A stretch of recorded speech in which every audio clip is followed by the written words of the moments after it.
The night of June 13th, 1876, in the hills near Natchez, Mississippi, was heavy with silence. The kind of silence that feels alive, thick in the air, carrying something unspoken. For decades, those hills had witnessed screams swallowed by cane fields, backs broken under whips, and mothers mourning children sold away to strangers. Yet on this night, the silence wasn't just emptiness. It was waiting. The quarters smelled of heat and memory. Old blood seemed to cling to the wood, sweat mixed with rot, and chains still hummed faintly even when lying still. To the overseers, it was just another night. To the enslaved, it was a night unlike any other. Something had shifted, something that could not be contained any longer.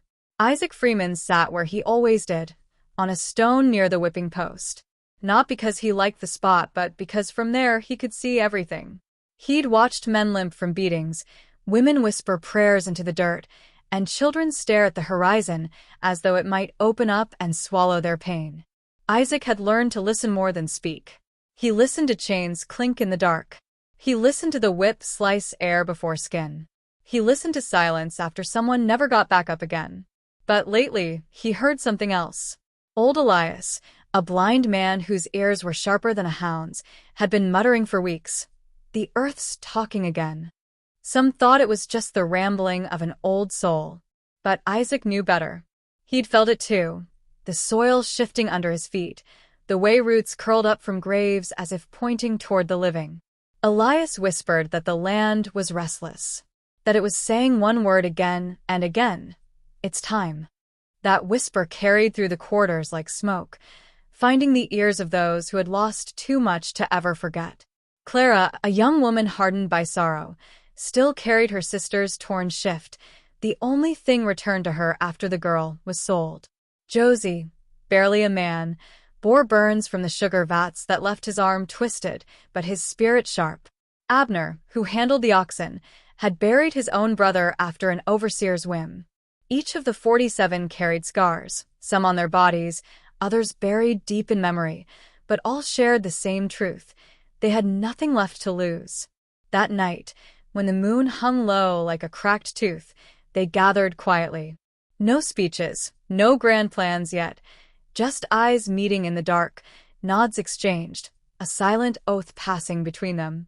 For the first time, fear gave way to something stronger. Rebellion doesn't start with shouts. It starts with silence. The kind of silence that builds like storm clouds, heavy and dangerous, until lightning splits the sky. On June 13th, the storm had begun to form. The earth whispered, and 47 men and women listened. Every rebellion has a spark, but sparks don't come from nowhere. They are struck from stone, born out of years of friction, waiting for the right moment to ignite. For the Natchez uprising, that stone was Isaac Freeman. Isaac wasn't the loudest nor the strongest. He wasn't a preacher or a man who rallied with words. In fact, most of the time, he was quiet, watchful, deliberate, a man who carried the weight of his life in silence. But if you looked closely, you could see the scars that shaped him into more than just another laborer in the cane fields. Years earlier, Isaac had lost his wife. She was dragged from the quarters one night, sold off without warning. Her screams had echoed until distance swallowed them, but the memory stayed with him like an open wound. He never saw her again. Not long after, he buried a brother who'd been beaten to death for falling asleep after a 14-hour shift.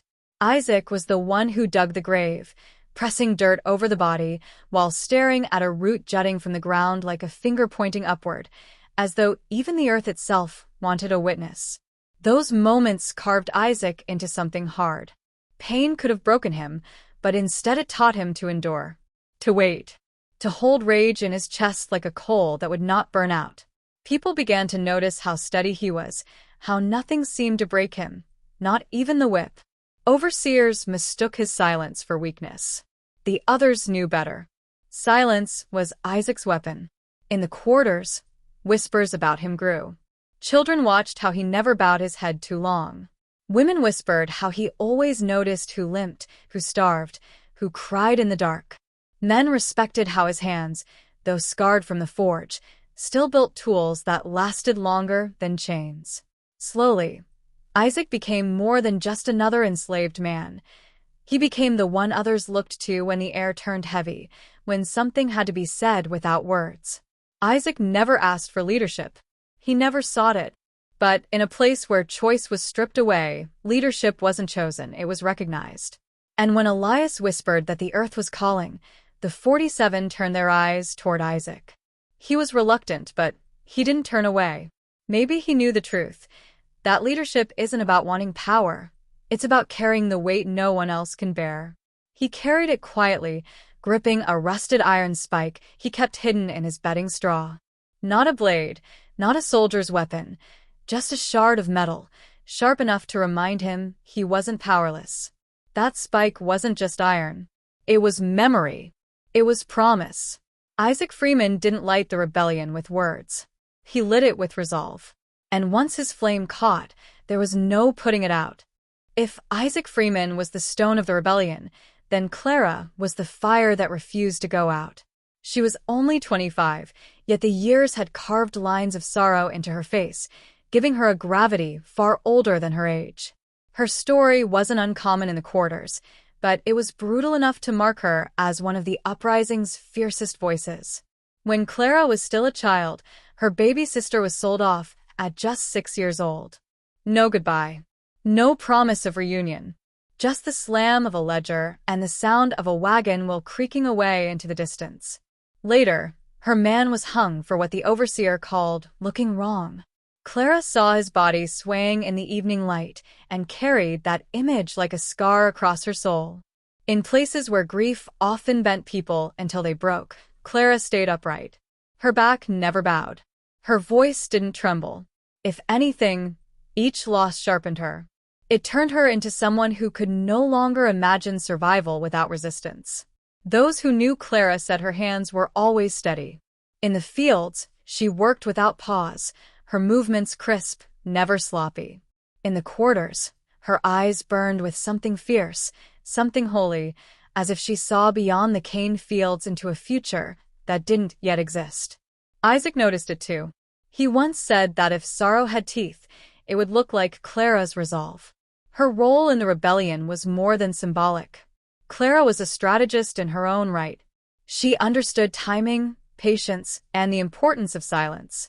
While others seethed openly, Clara waited, watching the overseers, memorizing their habits, when they drank, when they stumbled, when their cruelty turned careless. She gathered knowledge the way others gathered firewood, piece by piece, until the pile was ready to burn. But perhaps Clara's greatest gift was her ability to inspire without speaking too much. In meetings, when the 47 gathered in whispers beneath the moonlight, Clara didn't preach. She didn't beg. She reminded them of what they had already lost. She held up her sister's torn shift, frayed, blood-stained, the only piece of the child ever returned to her, and said quietly, "This is all I got left. I want mine to scream." Those words landed heavier than any speech. They weren't just Clara's pain. They were everyone's. And in that moment, silence gave way to a shared promise. Isaac may have been the reluctant leader, but Clara was the voice that turned grief into action. Where Isaac carried patience, Clara carried urgency. Where Isaac bore scars in silence, Clara wore hers as fuel. Together, they were balance, stone and fire. And as the rebellion's first steps took shape, it was Clara's resolve that reminded the 47 why they fought. Not just for vengeance, but for memory, for dignity, and for the right to choose their own fate, even if that fate burned in the cane fields. Rebellions are not born in daylight. They begin in the shadows, quiet, patient, careful. For the enslaved of Natchez, it was no different. In the weeks leading up to June 13th, the quarters began to change. At first, it was subtle. Hushed conversations cut short when footsteps approached, longer stares exchanged in the fields, silent nods passed between men and women too weary to smile. But beneath that silence, something powerful was building. The gatherings happened deep in the belly of the night, away from the master's house, where lantern light couldn't reach. The old smokehouse, the edge of the hollow, even beneath the leaning gum tree. These became the courts, the war rooms, the sacred places where a new law was being written. Not a law of paper, not one signed with ink, but a law of memory and blood. 47 souls came together, not loud, not hurried, but steady. They weren't dreamers, not anymore. These were people who had already been broken and survived, people who knew death personally and therefore did not fear it.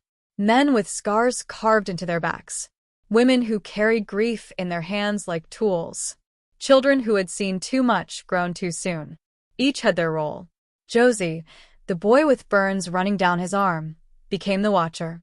His small frame allowed him to move unseen, his eyes sharp enough to notice when overseers drank too much, when they left their posts, when they boasted about cruelty. Abner, broad-shouldered from handling oxen, was the supplier. He stashed crude weapons in feed troughs and dung piles where dogs wouldn't sniff. Clara and the kitchen women worked with bitterroot and herbs, learning how to lace bread and coffee just enough to slow a man's heart or cloud his judgment. And Elias, the blind elder who claimed the earth spoke to him, was their prophet, reminding them that the land itself demanded balance. But it was Isaac who gave the meetings their shape.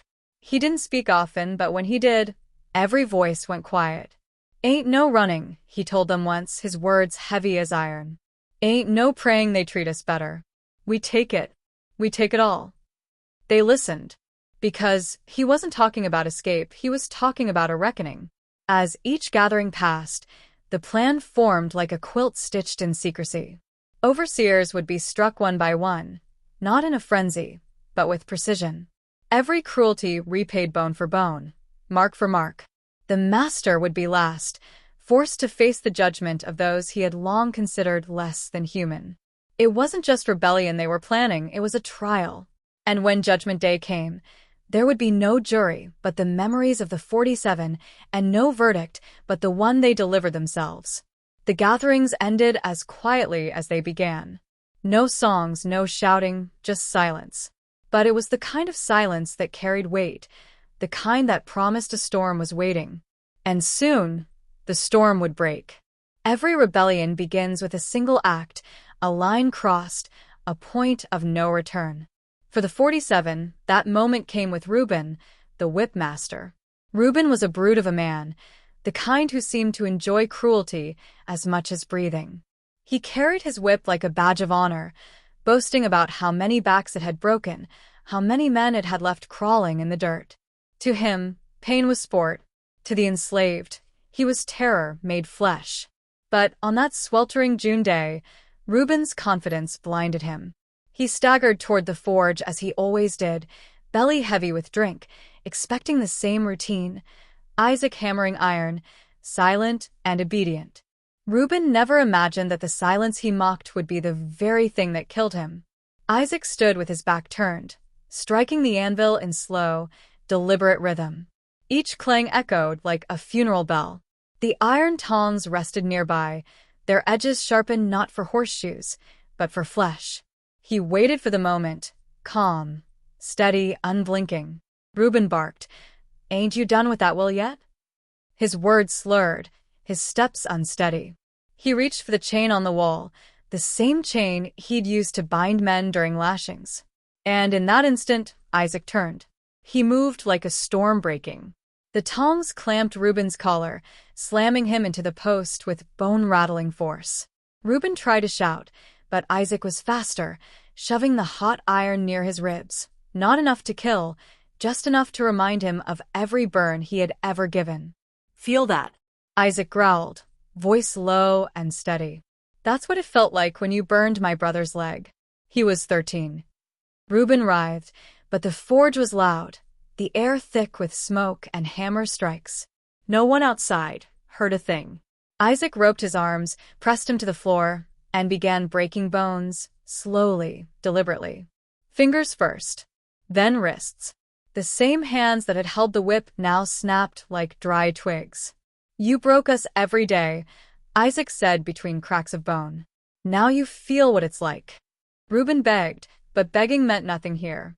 When it was over, Isaac left the overseer's body in the coal bin, covering it with ash. By the time others came looking, Reuben had simply vanished. No trace, no sound, just absence. That night in the quarters, the air was charged. No one asked questions, but everyone knew.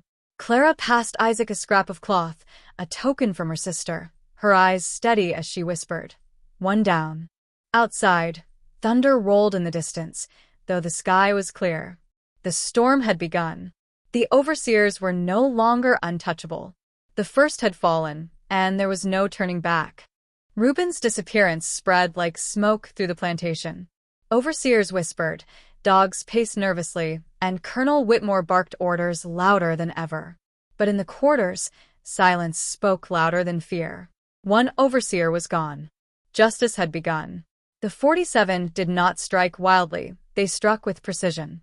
Each act was a message, each death a trial carried out in the shadows.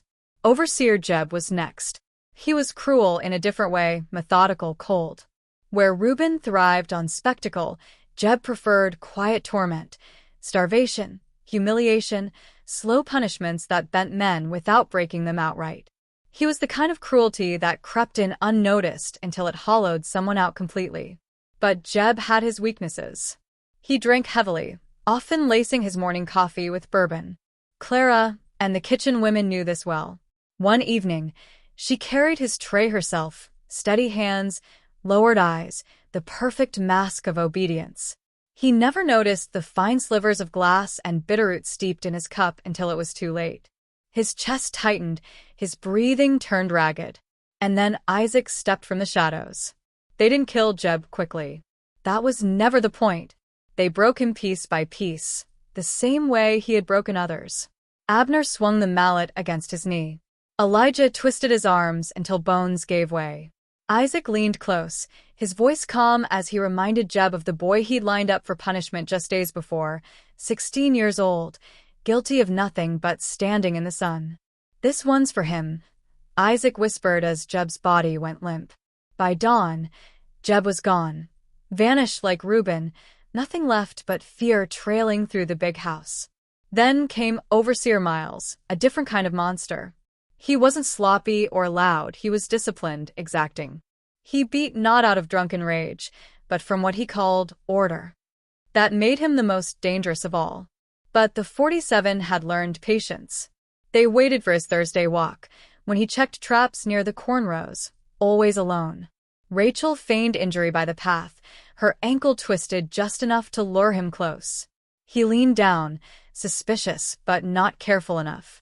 Elijah's cord snapped tight around his throat, dragging him to the ground.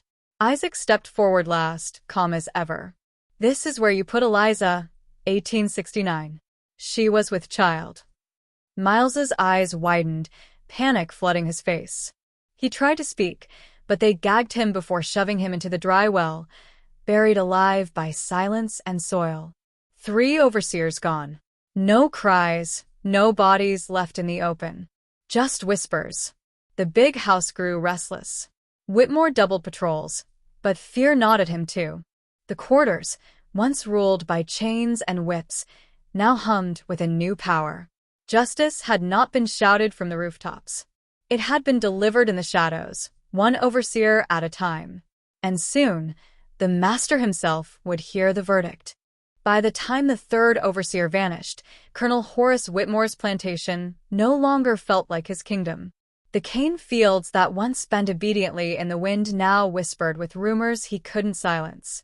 The dogs howled at nothing, workers moved with a strange calm, and even the air seemed heavy with judgment. Whitmore was no ordinary master, at least not in his own eyes. He prided himself on order, on control. He claimed the whip was the law, the quarters his courtroom, and every enslaved body his property. But as the nights stretched long and his men disappeared one by one, that illusion cracked. Pride can be a shield, but fear seeps through cracks like water through stone. On a humid evening, drunk on rum and desperation, Whitmore sat in his study, polishing a pistol he had never actually fired. His ramblings filled the room, half curses, half prayers. "Reuben, Jeb, Miles, lazy, useless dogs," he muttered, convincing himself they'd abandoned him rather than fallen to something darker. When the door creaked open, he didn't look up. "About time, Jeb," he slurred. "Fetch me another." But it wasn't Jeb. It was Isaac. Behind him stood Abner, Rachel, Clara, and Elias. No torches yet, no shouting. Just silence thick enough to choke. Whitmore blinked, confusion giving way to dread. He reached for the pistol, but Isaac swung first, the butt of a rusted rifle crashing down on his temple. Darkness swallowed him. When he woke, he wasn't in his grand house anymore. He was tied to the whipping post in the quarters, the same post where countless backs had been torn open under his orders. Lanterns lit the scene, casting long shadows across the faces of the 47 who surrounded him. No masks, no fear, just eyes that remembered everything. Clara stepped forward first, her voice low but sharp. "Do you know who I am?" Whitmore squinted through blood and sweat. "You're just a house girl." Rachel slapped him hard enough to rattle his jaw. "Try again." Clara didn't flinch. "I'm the child of the woman you sold for 2 goats and a jug of molasses. I'm the scream your walls still echo. I'm the nightmare that's real." One by one, the voices rose, not with shouts, but with testimony. Abner spoke of his father drowned for refusing to work on Sunday. Rachel recalled the burns left on her body for nursing her own child before the mistresses. Josie, trembling but unbroken, pointed to his scars and named the lash that had carved them. Each voice was a verdict, each memory a sentence. For the first time, Whitmore listened.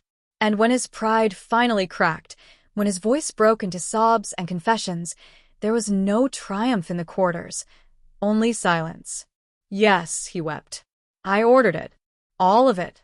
I had the right." Isaac stepped closer, eyes steady. "No." "You had power. That ain't the same." The trial was over.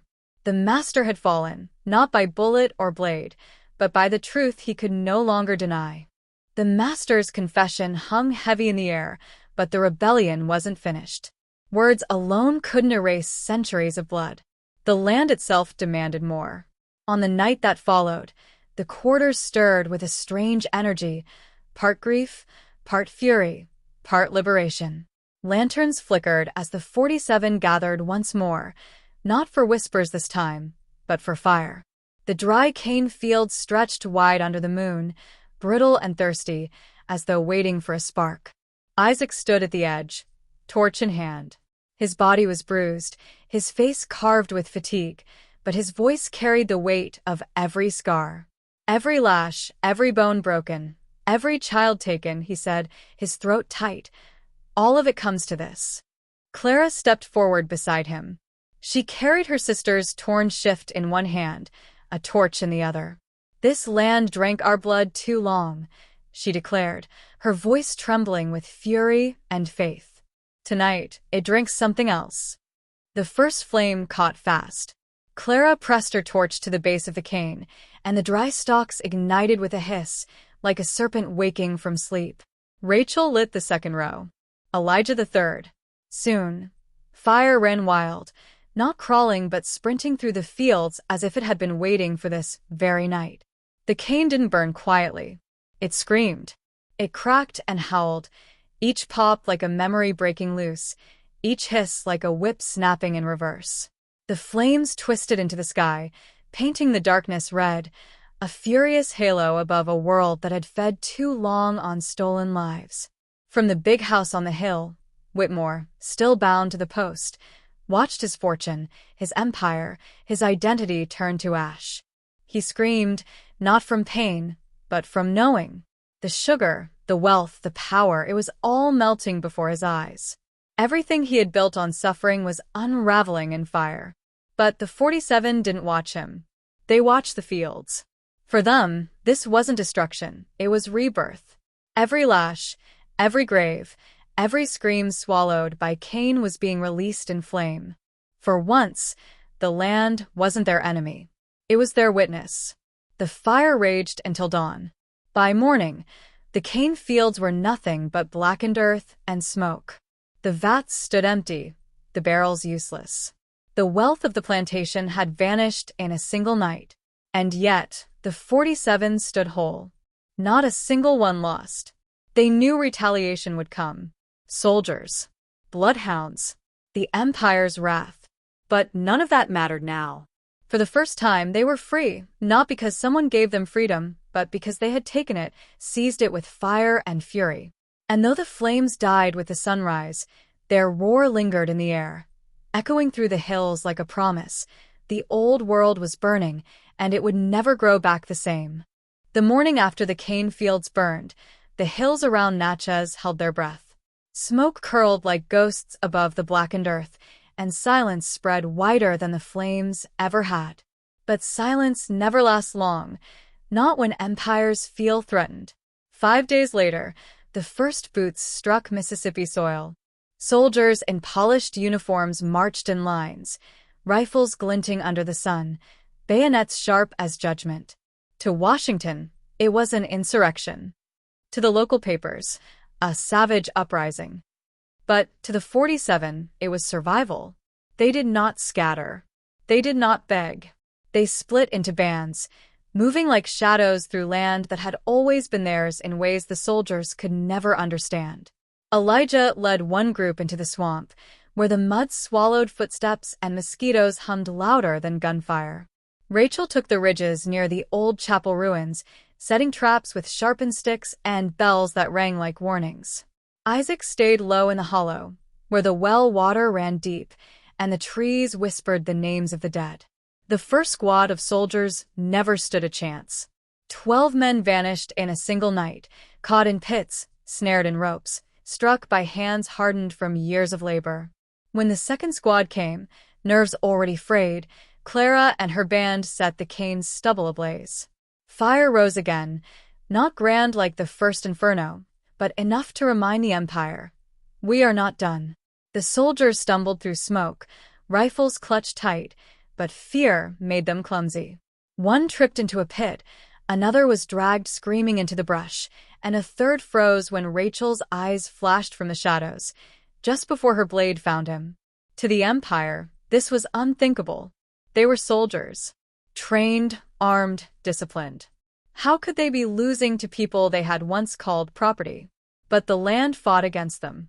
Every root, every tree, every shadow belonged to the 47. The soldiers had rifles. The rebels had memory, rage, and a lifetime of knowing how to endure. By the week's end, 27 soldiers lay dead. Others fled, haunted by whispers in the night, drums that never beat, voices in a tongue they didn't understand. The big house stood empty. The Empire's grip trembled. Yet victory carried its own cost. The 47 began to thin. Elijah fell in battle, his body broken but his face still fierce. Josie, the boy scarred by burns, carved his last mark into the bark of a gum tree before his blood stained the soil. Rachel too fell, her laughter silenced mid-song. Each death cut deep, but none broke the survivors' resolve. By now, they were no longer 47. They were 13. Scarred, wounded, but unyielding. Isaac stood among them, leaning on his rusted spike like a staff. Clara, her body sliced by a soldier's blade, still moved with fire in her eyes. They knew more soldiers would come. They knew the price of standing had not yet been fully paid.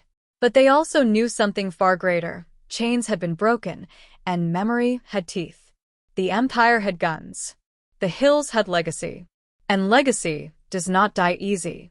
When the last flames died and the smoke thinned from the hills of Natchez, the world above ground tried to return to silence.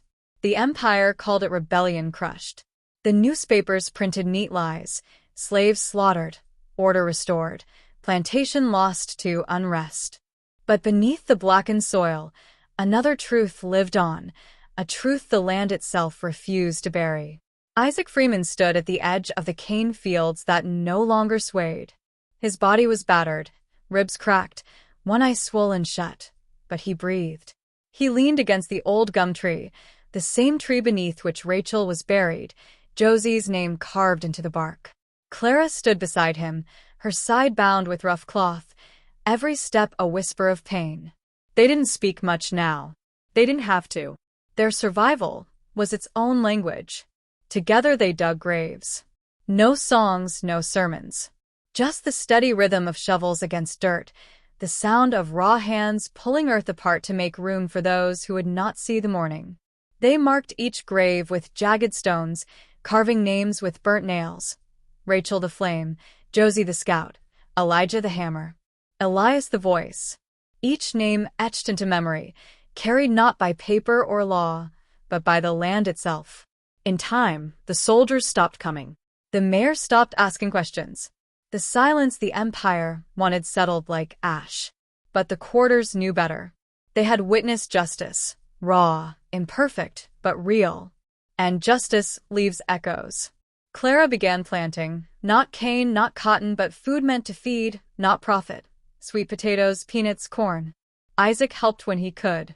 Other days, he simply sat, staring at the horizon where the smoke once rose, listening to the earth breathe.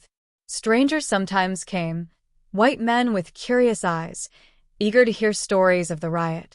Isaac never lied, but he never told it plain either. Depends what you call justice, he'd answer, and that was enough to send them back down the hill. Years passed. Whispers grew. Some said the land was cursed, that the soil refused to grow cane straight again, the roots twisting like they remembered too much. Others said if you walked too far into the woods at night, the air thickened and the ground whispered names.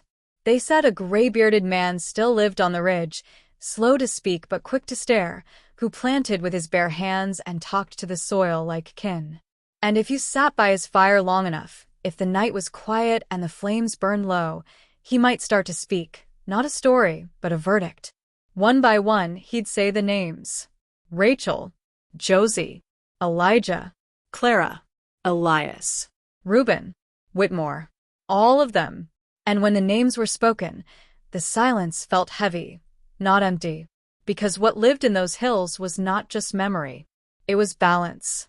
It was fire carried forward. The empire had its history books, but the land had its own record. And in Natchez, the soil still remembers.